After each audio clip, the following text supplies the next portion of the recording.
হকদারের পাওনা সেটা যখন নাকি বৈষম্য করা হতো, এই জন্যই কিন্তু এই গণ অভ্যুত্থান হাজার হাজার এই বাংলাদেশের তাজা প্রাণগুলো ঝরিয়ে পঙ্গু হয়ে চক্ষু হারিয়ে যে আপনাদেরকে উপহার দিয়েছে সেটা আপনারা ভুলবেন না।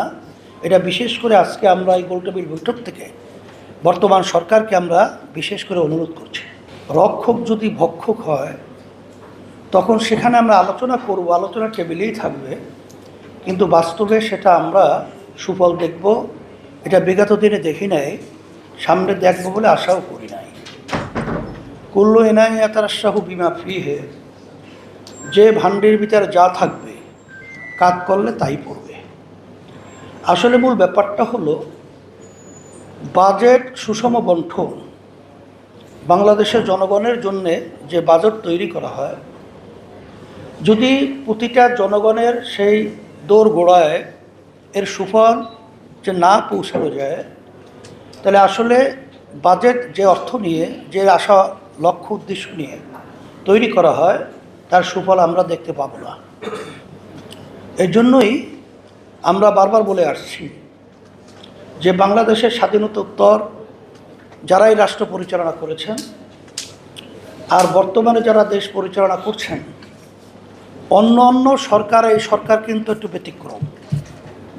কারণ এই সরকারটা কিন্তু এসেছে অভ্যুত্থানের মাধ্যমে।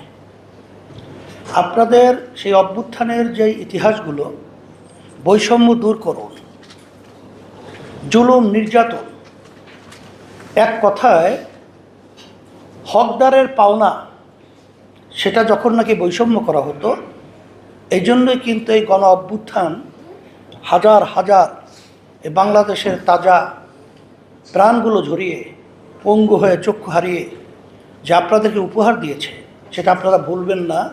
এটা বিশেষ করে আজকে আমরা এই গোলটেবিল বৈঠক থেকে বর্তমান সরকারকে আমরা বিশেষ করে অনুরোধ করছি।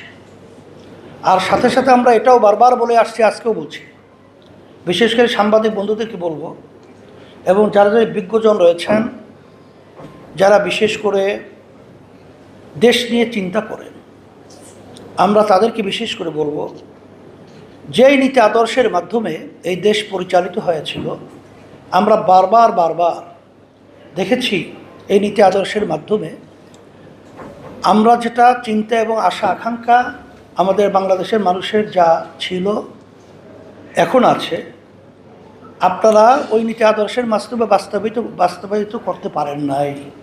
এর জন্য আমরা বলেছি যে পরিবর্তনের জন্যে শরিয়া মানে ইসলামী নীতি আদর্শ, যতক্ষণ পর্যন্ত এই নীতি আদর্শের মাধ্যমে দেশ পরিচালিত না হবে, আমরা আলোচনা করব ঠিক, কিন্তু এর ফল আমরা সেভাবে পাবো এটা আশা করছি না।